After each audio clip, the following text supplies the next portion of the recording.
Welcome back to Axis and Allies, the anniversary edition. Yes, it is Japan's turn, and Japan has, I believe, 34 IPCs to spend. I think that's where, yeah, they're sitting at 34. All right, so let's figure out what we're going to be purchasing for Japan. They're getting a little bit pressure put on them now by, well, Russia's coming in and the US is building up their fleets, and they got some submarines happening out in the Pacific. So let's see what Japan is going to be doing for purchase power and what they're going to be buying this time. All right, what Japan is purchasing for or building this time is 2 infantry, 1 fighter aircraft, and 2 destroyers with 2 left over. Yes, the UK is going up next. All right, that's going to be what they're purchasing. Not a lot of units, but some necessary units, I think, for them to survive. So it is now time for them to be aggressive. So let's see what they're going to do for their attack actions. And let's get to the main board and find out. Okay, it is do or die for India. I think it is time for Japan. They are going to try to take over India, and it might backfire. But they're going to try it because if they can squash India, then they're going to be sitting in a pretty good state. All right, they're going to launch this fighter off this aircraft carrier, and it's going to go 1, 2, so it will have a return flight of 2. And we have an offshore with a cruiser. The battleship will move in here for an offshore bombardment, which means that the transports, let's see, one of them is going to pick up the 2 from Burma, which they don't have to, but it makes an amphibious assault, which then means we can use the offshore bombardment. So the 2 infantry there. This is also going to move in here with the 2 infantry off of the East Indies. I know we're leaving things kind of scarce there. And we will grab the 1 infantry with this transport, put it in here. Alright, and we're also going to fly in 1, 2 planes off of here. Now we do have anti-aircraft fire, so this could backfire, but we'll see. Now those 2 can move 3 when they are finished. And what else have I knocked over here? Alright. That's going to be it for the India attack. We do have some mainland stuff happening too. And yeah, poor China. So we're just going to move this guy right in here. There's no resistance. So Japan is going to gain another influence. They're going to go from 34 up to 35. So they just go ahead and take over that Chinese province there, location. And that's good to go. And what else do we want to do? I think they're going to leave it there for the attacks, and let's go up to the Russian border, the Japanese-Russian border. And way up north, we've got a whole bunch of stuff happening here. So they're going to send in 1, 2 infantry and an artillery to the Soviet Far East. They're going to launch, so 1, 2. 1, 2, so there's 2 aircraft there. They will be able to fly back 2 from there. And this one will go, they're also going to send in 2 infantry and an artillery here, and 1 aircraft into that location, so that's 1, 2. So it can also fly back 2 at the end of its strafing run. And I think that is going to conclude all of the... That should conclude all of the attacks for Japan. Yes, that will conclude all the attacks. All right, let's do India. Let's get that one out of the way. It's the big one. Let's figure out if Japan can take India or whether it's just not going to happen. All right, got to get the dice tray in here. Now, this is a very crucial battle for Japan to win. All right, it is an amphibious assault. We do have anti-aircraft fire. I think we do the anti-aircraft fire first. So the British anti-aircraft are going to fire at the 3 fighters. Any ones are hits. Oh dear. Well, there we go. The Japanese lose. One of their fighters will take the one with 2, and it is destroyed by anti-aircraft. Doesn't even get a chance to fire. All right, that's the anti-aircraft fire, and now we have offshore bombardment. So the cruiser offshore bombardment is going to hit on a 3+. So it gets one hit. All right, let's keep the hits going here. So one hit, and the battleship hits on a 4 offshore bombardments. Oh, man, the battleship doesn't even hit. Darn it. Okay, now we have 1, 2, 3, 4. We got five Japanese infantry, and they hit on ones. And I guess I should use the black dice. All right, they're hitting on ones. They really, really need this. Jeez, come on. All right, that's wow, that's a total of 5 hits. Does that wipe everything out of there? 1, 2, 3, 4, 5, 6. And they, wow. And they have 2 aircraft, 2 fighters coming in. They hit on 3. And they get 2 more hits. They get a total of 7 hits on India. 7! Oh my God.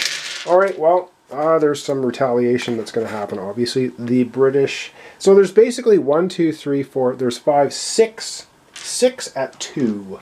So 6 dice hitting on 2s for all the defense. Russian and there's 1. They get 1 hit. So the Japanese will lose 1 infantry. Well, they did lose an aircraft to anti-aircraft fire. Oh my goodness. Well, the Russian troops have been destroyed. All of the British troops destroyed, as well as their artillery, and Japan has now just claimed India. Wow! That's going to be 3 up for Japan, so they're going 35-6. They're up to 38, and the UK drops from 32 down to 29. Oh, wow. Okay, that was crucial. Game's not over yet, is it? It is not over yet. That was a major scoop for Japan. Wow, I can't even... 4 ones on the infantry attack. Okay, wow. All right, that takes care of India. They really took that over without any issues. Okay, up north we have some battles going on with the Japanese versus the Soviets.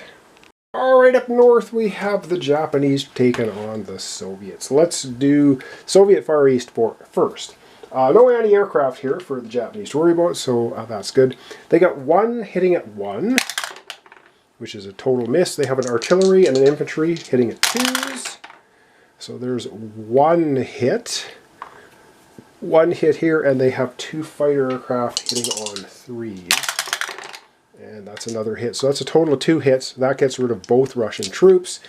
The Russians, of course, hitting on a 1 or 2 as defense. And 5 and 6. Wow, the Japanese are just crushing it. They are crushing it today. Holy jumping. Well, that's it for Russia. Soviet Far East, they are eliminated. That is, once again, some more scoring for Japan. They are taken right over, spreading right out. So that's going to be 1 more up for Japan. Let me try and not kick the camera as I move around here. Up to 39, Soviet Union drops from 31 down to 30. We still have 1 more battle to take care of here. And that's going to be, they have 1 infantry hitting at 1. Of course, well, they don't need to roll anything else. 2 at 2. Wow, 2 twos, that's 3 hits, and the aircraft might as well hit, right, out of 3. That is 4 hits against the Soviet Union. Well, let's just remove that because we know it is gone. They get a defense at 1 or 2, and they do actually get a defense. So the Japanese will lose 1 trooper. Wow, have the Japanese had a spectacularly awesome turn. And yeah, that's some more IPCs for Japan. As I wander around here trying not to kick things. Wow. Unbelievable. Okay, that's another 1 up for Japan. So Japan's going to go to 40, and the Soviet Union drops from 30 to 29. Oh my God. All right, now it is non-combat move time. So let's figure out what we're going to do with the non-combat. All right, so we're going to take the planes up here. Both of these can move too. They are going to go back to the carriers right here in the Japanese harbor. We have another 1-2 here, which can also go 1-2 and onto the carrier. All right, now I think when you place production down, I don't think you can place them directly on a carrier. I'm going to have to double check that because they have built a plane this time. I think they can put it right on the carrier. Pretty sure. Okay, that was the non-combat moves there. Now let's figure out if they have anything else to move around. Alright, they're going to move the infantry and artillery here. And they have an aircraft here that can go 4, 1, 2, 3. Oh, they can't land. They're going to land it in Burma. There we go. Oh no, it can't make it to the carrier. Hang on. It can go 1, 2, 3, 4. Not quite. Can it go? Oh, it can go. Hang on. No. 1, 2. No, it can't get on the carrier. So it's just going to have to hang out there. Alright, we're going to be moving the aircraft carrier as well. Yes, the Japanese are not going to leave the aircraft carrier with no aircraft on it. They're going to move it in here, and the 2 aircraft that are sitting here will then fly onto the carrier. Alright, now let's go over to Japan and see what they want to do with all of the stuff there. Alright, the Japanese are moving out their destroyers down the coast. 1, 2. They're going to put them in Sea Zone 36. They're heading down to join their other giant fleet off India. They got 3 transports here, and I think they're going to shuffle some troops onto. Where do they want to shuffle those troops? I think they're just going to shuffle them across so they can take basically everything. So they're going to take all of the 2 infantry go on one transport, the infantry and artillery go on the other one. And we have 1 transport sitting there, and we'll just leave it there. So that's it. Alright, now it's time to place down units. And so yeah, the 2 destroyers will show up here. Tokyo Harbor. And we get the 1 aircraft, and I'm pretty sure, I don't know why it can't go right on the carrier. It's been built there. I will double check. I'll fix it in the next episode if that's not correct. But I think if you build it here and the aircraft carriers here, you can put them on the aircraft carrier and a couple of infantry. And I do believe that's going to be the end of Japan's turn, which is pretty awesome. I'm going to start losing some IPCs. They've really left the back door open here, but that could cause them some problems, but maybe not. We'll find out. Alright, let's back the camera out and wrap up our episode for today. Alright, well, things getting very interesting. Wow, I can't believe they did that well. British and Russian, I guess the British and Russian troops together were just a bad combo. They had giving each other different orders and everything just got kerfuffled and it was a total mess. Thanks so much for watching along. Thanks for your comments, subscriptions, likes. This is Axis and Allies, the anniversary edition. We've just finished Japan's turn. Up tomorrow is going to be the UK, which just got pasted and wasted right out of India. But they have a lot of stuff happening on the British Isles, and they're going to be popping right in somewhere in Germany. We're not exactly sure where. So thanks so much, and yeah, hope you'll join me tomorrow for the continuation. Axis and Allies, the anniversary edition. We'll be on to the United Kingdom's turn.